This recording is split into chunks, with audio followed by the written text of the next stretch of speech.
pajak. Jumpa lagi dengan kami, para penyuluh KPP Pratama Group.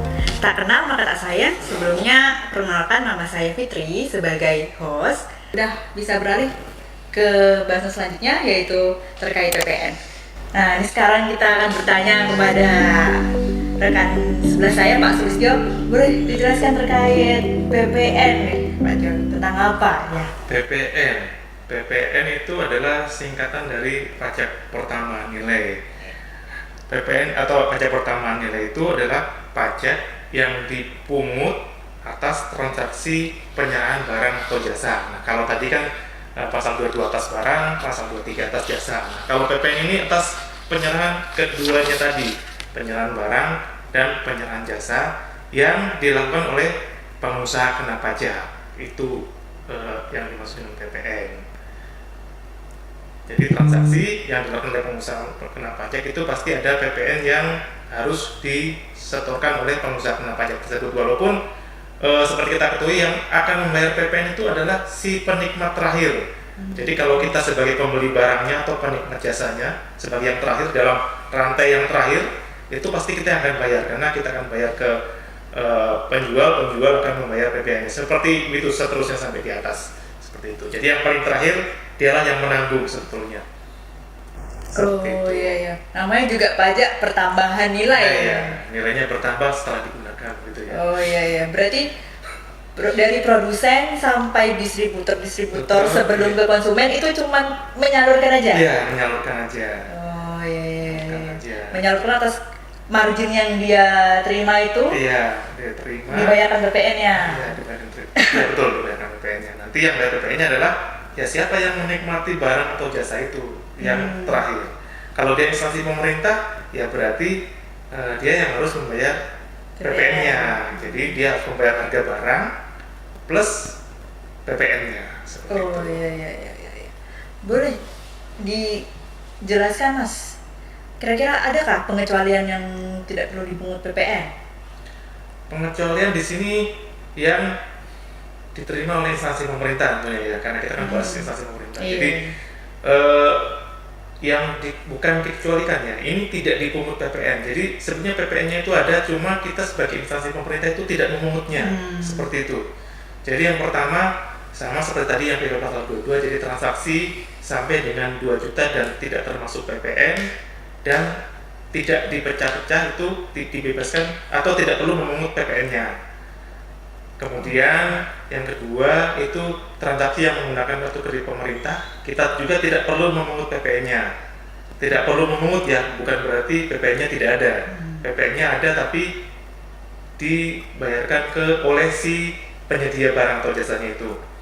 Kemudian belanja BBM ke Pertamina dan anak usahanya seperti Patra Niaga. Kemudian belanja telekomunikasi, jasa telekomunikasi itu kan biasanya kalau kita bayar tagihan internet itu kan disitu ada PPN. Mereka kan bayar kita sebagai pemerintah bayar full harganya sesuai dengan tagihannya. Kemudian lagi belanja kartu kredit sudah tadi.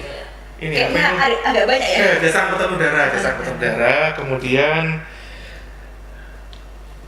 belanja yang barangnya itu dibebaskan. Jadi dia menggunakan faktur 07 atau 08 sesuai dengan di PP 49 tahun 2022. Di situ sudah diatur barang apa aja yang dibebaskan. Jadi kalau dia barang itu menggunakan faktur 07 atau 08 berarti kita tidak perlu memungut PPN-nya. Kemudian yang terakhir sama dengan PP pasal 22 tadi, kalau dia belanja menggunakan uang persediaan, belanjanya menggunakan uang persediaan ya, dan belanjanya melalui pihak lain. Ya, belanjanya melalui mekanisme uang persediaan dan melalui pihak lain yang terdaftar di sistem informasi pengadaan. Jadi marketplace yang terdaftar. Biasanya kalau di dinas pendidikan itu yang Siplah ya namanya, kalau nggak salah Siplah. Iya itu. Jadi kalau dia belanja di situ dan menggunakan uang persediaan ya, bukan bayarnya tidak pakai LS ya, pakai uang persediaan, itu tidak perlu memungut PPN seperti itu. Jadi harus digarisbawahi bahwa dia belanjanya menggunakan uang persediaan sesuai yang diatur di PMK 58 tahun 2022 seperti itu. Oh iya, iya, iya. Contohnya yang termasuk yang dibebaskan, Mas Tio. Yang dibebaskan, jadi banyak ya yang dibebaskan itu sesuai PP 49 tahun 2022 itu ada banyak listnya. Jasa pendidikan itu dibebaskan, jadi tidak perlu dipungut PPN jasa pendidikan. Kemudian barang kebutuhan pokok yang dibutuhkan oleh rakyat banyak, nah, itu juga tidak perlu dipungut PPN atau dibebaskan PPN-nya. Gula itu dibebaskan PPN-nya. Apalagi beras itu. Kemudian galian apa itu? Kalian C. Ya, galian C termasuk pokoknya yang menggali langsung dari sumbernya. Contohnya batu bara, terus galian C, ya begitu. Pokoknya yang menggali langsung dari sumbernya itu tidak dikenakan PPN. Seperti itu. Untuk lebih rincinya ada di PP 49 tahun 2022. Oh, oke. Berarti ini agak harus kita highlight sedikit ya. Kalau di bawah 2 juta itu tidak perlu dipungut PPN. Tapi bukan berarti nggak ada PPN-nya, kawan pajak. Ada, tapi yang mungut adalah rekanannya sendiri, setor sendiri dia. Dan setor sendiri. Jadi kita bayar full ke rekanan. Jadi instansi pemerintah membayar full sesuai harga plus PPN-nya. Kalau nilainya di bawah 2 juta rupiah. Oke. Ya, jangan dipecah-pecah ya. Jangan nih 2 juta sama 1 bulan. Sengaja. Nggak boleh. Sama kayak pasal 22 tadi ya. Itu nggak boleh dipecah-pecah. Kalau dipecah-pecah berarti tetap harus bayar. Iya. Seperti itu. Oke. Kemudian kira-kira kalau sekarang nih aturan terbaru perhitungan PPN kayak gimana tuh, Mas Tio? Perhitungan PPN itu tarif efektifnya masih sama 11% walaupun di Undang-Undang HPP mulai tahun 2025 itu harus 12%, tapi setelah adanya PMK terbaru itu hitungannya efektifnya tetap 11%. Nah, untuk membuat faktur pajaknya tadi kan hitungnya tetap 11%, tapi kan di Undang-Undang itu tetap 12%. Makanya di PMK-nya itu menggunakan DPP-nya itu menggunakan DPP nilai lain. Jadi nilai lain ya, dari bukan nilai sebenarnya. Iya, sebenarnya pakai nilai lain hitungannya. Nah, kalau di fakturnya, kalau kita membuat faktur pajak berarti dari DPP-nya itu kita kali 11/12 dulu supaya hasilnya sama. Waktu DPP-nya dikali 11%, PP-nya berapa, kemudian DPP nilai lain dikali 12% hasilnya berapa, itu harus sama. Iya. Terus juga ini kayaknya perlu diketahui juga oleh kawan pajak, instansi pemerintah biasanya nilainya berupa pagu ya, pagu yang udah include pajak-pajaknya. Nah, itu DPP beda dengan pagu kalau begitu ya kawan pajak ya? Ya betul, DPP beda dengan pagu. Jadi kalau kita mau nyari DPP, maunya transaksi kita 10 juta nih, sudah 10 juta itu sudah include dengan PPN, berarti kita harus nyari DPP-nya terlebih dahulu. Untuk mencari DPP biasanya kita menggunakan rumus nilai kwitansinya kita kali 100, kita bagi 111, itulah dapat DPP. Jadi untuk menghitung PPH-nya kita pakai nilai itu, tapi untuk menghitung PPN-nya karena PP-nya 12%, kita harus cari DPP nilai lain dulu. Dari DPP itu kita kali 11/12, jadi baru dapat DPP. Walaupun kalau dari DPP itu kita kali 11%, nanti hasilnya akan sama dengan DPP nilai lain tadi hasilnya, seperti itu.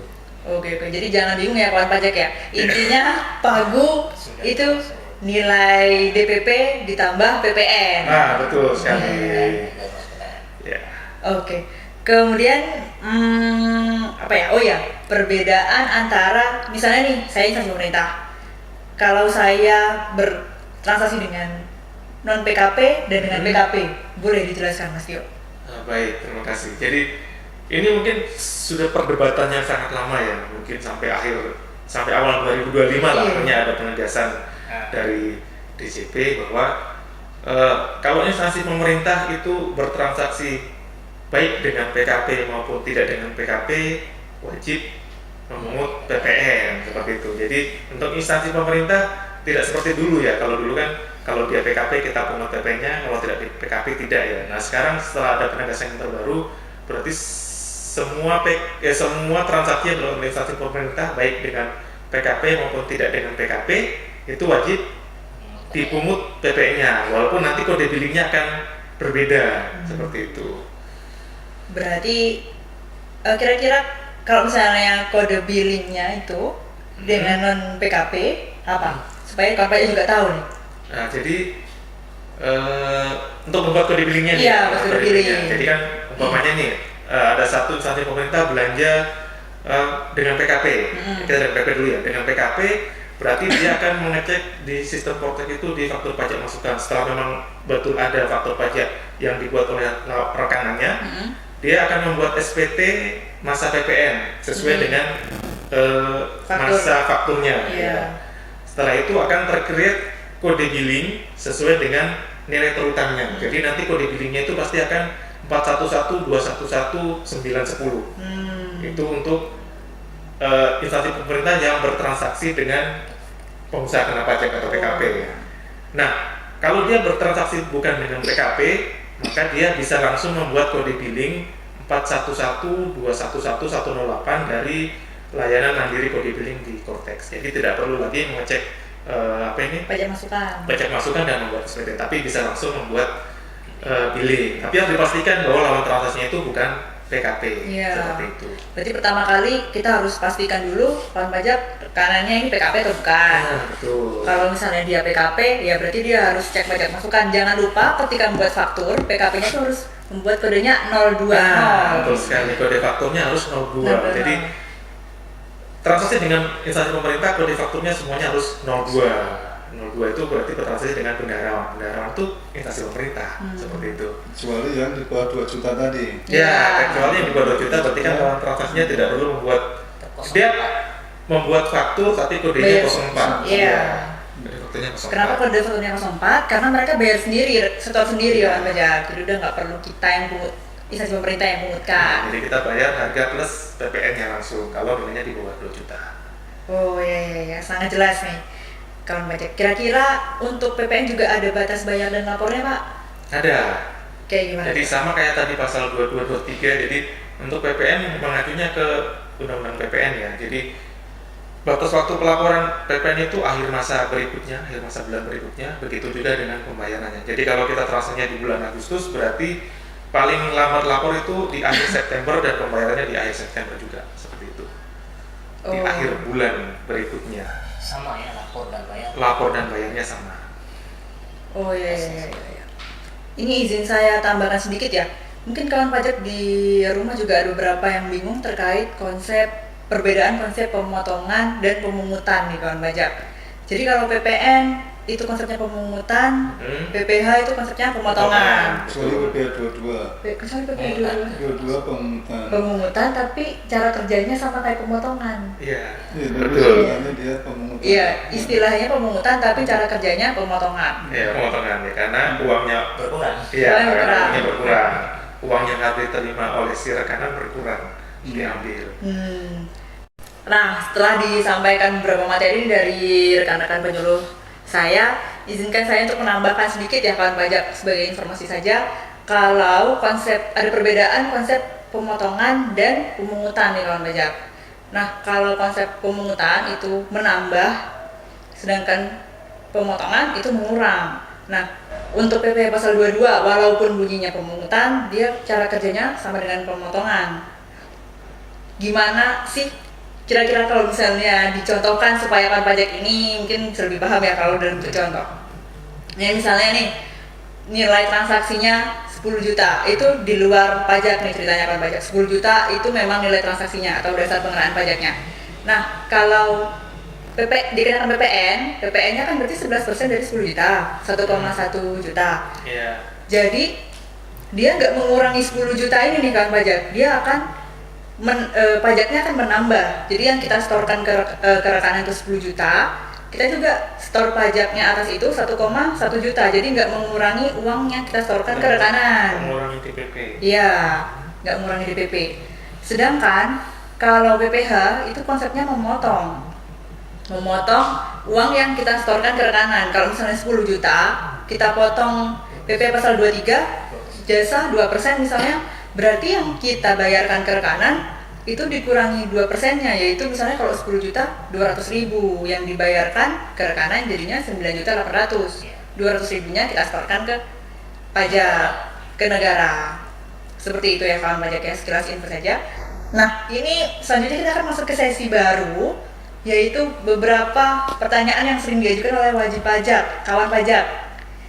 Kira-kira ini mulai dari mana dulu ya? Mungkin ke Pak Wiono dulu.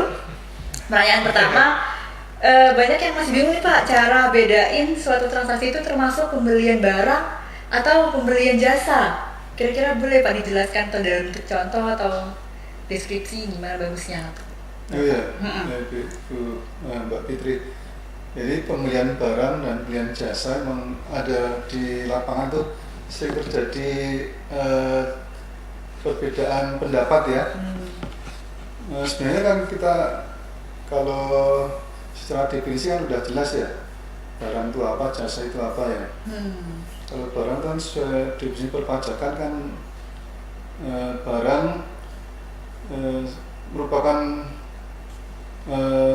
benda yang bisa sifatnya bisa bergerak atau tidak bergerak, atau barang maksudnya barang berwujud ya, barang berwujud yang sifatnya itu bisa bergerak atau tidak bergerak, dan barang tidak berwujud, itu kalau definisi perpajakannya. Nah, sedangkan jasa itu kan bahwa setiap kegiatan pelayanan yang atas perjanjian atau permufakatan atau perbuatan hukum yang menyebabkan suatu barang ya, suatu barang, fasilitas, kemudahan, hak siap untuk digunakan. Ini dari definisi itu aja sebenarnya sudah jelas bahwa barang itu seperti apa dan jasa seperti apa. Jadi kalau misalnya contohnya instansi pemerintah melakukan pembayaran fotokopi misalnya, nah itu apakah barang atau jasa? Nah ya, misalnya penggandaan soal. Penggandaan soal juga. Iya, gimana? Nah itu kalau dari definisi tadi yang jelas kan tidak ada barang ya kan, dia nggak beli barang kan dia. Nah otomatis kalau fotokopi itu bukan pembelian barang, karena dia tidak ada barang yang dibeli. Nah kalau nggak ada pembelian barang berarti pilihannya cuma tinggal pembelian jasa kan. Kenapa pembelian jasa? Karena kan instansi pemerintah kan meminta suatu pelayanan ya, sehingga dokumen yang dia punya bisa menjadi banyak ya, menjadi banyak dan bisa siap dipakai kan. Nah, itu berarti kan jasa ya, bukan barang yang dibeli, sehingga PPh 23 lebih cocok untuk jasa fotokopi itu. Jadi kita sebenarnya jasa fotokopi kan ya. Betul. Isinya seperti itu ya. Kan kita nggak beli hasil fotokopian ya kan? Iya, kita bayar jasanya. Nah, 1 lembar berapa gitu? Oh iya. Betul. Meskipun akhirnya kita dapat barang berupa kertas ya. Iya. Cuman itu kan bukan intinya di situ ya, bukan intinya di situ, di sampingan aja itu. Iya, berlaku juga untuk banner juga ya, misalnya kita mau mencetak banner, itu jasa berarti, bukan kita beli barang banner. Karena kan kita minta itu mereka membuatkan desain, pencetakan, seperti apa tulisannya, gitu kan, gambarnya apa gitu kan. Oh iya. Barangnya di sana. Iya. Sangat jelas Pak Wiono. Kita akan masuk ke pertanyaan selanjutnya. Sepertinya kita akan bertanya ke Pak Syahrul nih ya untuk pertanyaan kedua. Banyak juga nih Pak yang masih bingung perbedaan antara pembelian barang berupa makan minum dan jasa catering. Kan ada kan orang beli kotaan aja atau pakai jasa catering. Nah itu kira-kira perbedaannya di mana Pak? Ini agak banyak nih yang bertanya kepada kita ini. Terkait itu ya, langsung aja dilihat dari ini ya. Kalau pembelian makanan minuman itu kan kita langsung tuh beli makanan minuman tuh. Misalnya bisa ada lapak nih kan, lapak, terus kita beli snack udah di kotak kan, atau nasi kotak ya kan, ada sesuatu. Nah itu ya kita pas beli itu ya dapat barang itu gitu. Nah itu pembelian jadi ya. Oh jatuhnya pembelian barang. Nah, kecuali kalau misalnya kita mengundang vendornya itu untuk dia suruh menyajikan makanan, ya semuanya dia yang ngolah apa segala terus disajikan, terus ada juga tenaga yang melayani gitu ya. Nah itu lebih ke jasa, jadi biasanya ke jasa catering kalau seperti itu. Harusnya seperti itu sih untuk gampang membedakannya. Kalau misalnya udah jadi langsung barangnya ya udah itu balik pembelian makanan minuman. Tapi kalau misalnya ada penyajian khusus gitu misalnya, atau misalnya ada permohonan juga ya, request juga, terus ada yang menyajikan juga alat-alatnya dari mereka. ya, dari mereka. Nah itu ya maksudnya ke jasa catering jadinya, jasa satu tiga jadinya kalau itu. Tadi makan minuman asal dua kalau langsung. Se-23 kalau dia yang menerima badan usaha ya. Oh, Kalau iya. yang menerimanya orang pribadi kembali ke 21. Oh iya. Boleh. Mungkin Pak Tio boleh menambahkan Pak, kira-kira yang membedakan PP Pasal 21 sama PP Pasal 23 apa? Tadi kan seperti Iya, sudah disinggung tadi ya. Iya. Ya lebih Jadi jelas. kalau- Iya. Banyak Jadi kalau sekali yang perbedaan pendapatnya. Iya. Ya biar bedain ya siapa sih yang 21, siapa sih yang 23 gitu ya. Jadi 21 itu kalau hubungannya sama orang pribadi. Jadi kalau kita mengerjakan orang pribadi berarti kita memperkerjakan dia gitu, orang pribadinya itu. Apakah dia sebagai dia jadi pekerja gitu. Kerjanya apa? Mungkin kerjanya bersihin taman atau apa itu tadi kerja, atau dia bersihin AC, tapi dia sebagai pekerja yang langsung kita hire itu satu orang itu pekerjanya. Nah, dia akan jadi pasal 23 kalau kita berkomitmennya dengan badan usaha gitu. Jadi kita mengontrak CVA atau CBB untuk mengerjakan jasa ini, jasa perbaikan AC tadi gitu. Itu jadi pasal 23. Tapi kalau kita meng-hire-nya si orang A atau orang B itu jadi pasal 21 gitu. Seperti itu sih. Itu membedakan antara pasal 21 dan pasal 23. Berarti tergantung rekanannya yang kita kontrak orang pribadi langsung Ya, atau badan usaha. Oh iya. Ini sudah saya tambahkan juga. Boleh, silakan Untuk Pak. orang pribadi, untuk jasa ya, semuanya dipotong PPh 21 kecuali ya, kecualinya. Kecuali. Itu untuk sewa atas harta. Oh iya, Nah, itu tetap sewa atas harta tetap meskipun di dari PPh orang final. pribadi Ya. ya akan Masuknya ke masuk ke final. PPh 23, maksudnya yang kayak mobil, kayak Oh iya, itu jadi masuk kalau ke 23 kalau tanah dan bangunan kan masuk ke final ya, atas final, atas asetnya ya kan, Iya. atas asetnya ya, bukan atas orangnya gitu Orangnya. ya, bedanya itu sih ya. Iya. Betul. Oke. Sangat lengkap ya penjelasan tambahan dari bapak-bapak ini. Kemudian ada lagi nih pertanyaan nih Pak Wiono. Banyak yang masih bingung. Sudah gimana ya? Karena dari aplikasinya mereka, ini pemerintah ini kadang-kadang tarifnya ini berbeda nih Pak dengan yang ada di Cortex. Iya. Kayak kenapa bisa terjadi perbedaan itu dan kayak gimana nih yang betulnya sekarang? Iya, itu perbedaan ini sepertinya karena ini ya, karena perubahan NPWP ya, yang sebelumnya NPWP 15 digit jadi NPWP 16 digit atau NIK itu ya. Iya. Nah itu yang sering membuat perbedaan. Jadi Bapak Ibu ketahui, kawan baca ketahui bahwa sejak diundangkannya Undang-Undang HPP ya, itu tahun 2021 itu NPWP khususnya orang pribadi itu menggunakan NIK ya, nomor induk pendudukan ya, yang di KTP itu. Jadi kalau NPWP-nya itu berupa NIK, sehingga semua orang yang punya NIK itu ya punya NPWP, dianggapnya seperti itu, otomatis seperti itu. Nah kalau di sistem misalnya di sistemnya dinas itu masih belum mengakomodir itu, seharusnya segera diperbaiki karena di undang-undang sudah berubah ya. Kemudian ditegaskan lagi di PMK 112 dan 136 itu menyatakan bahwa pihak lain itu sudah harus memakai NIK atau NPWP 16 digit itu sejak 1 Juli 2024. Nah, itu harus menggunakan itu. Nah, kadang-kadang memang ada kendala, misalnya di Cortex pun NIK itu belum bisa dipakai ya. Ada beberapa NIK itu ternyata waktu diinputkan dia menolak. Nah, Menolak karena apa itu? Karena memang tidak semua NIK itu sudah terintegrasi di sistem SIDJP, di sistem DJP ya.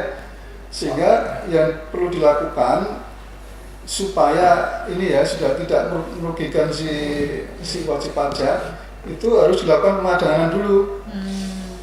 Jadi pemadanan antara NIK dengan dengan NPWP atau di sistem DJP, sehingga nanti akan keluar bukti potong dengan NPWP yang benar, dengan NIK-nya si wajib pajak tersebut.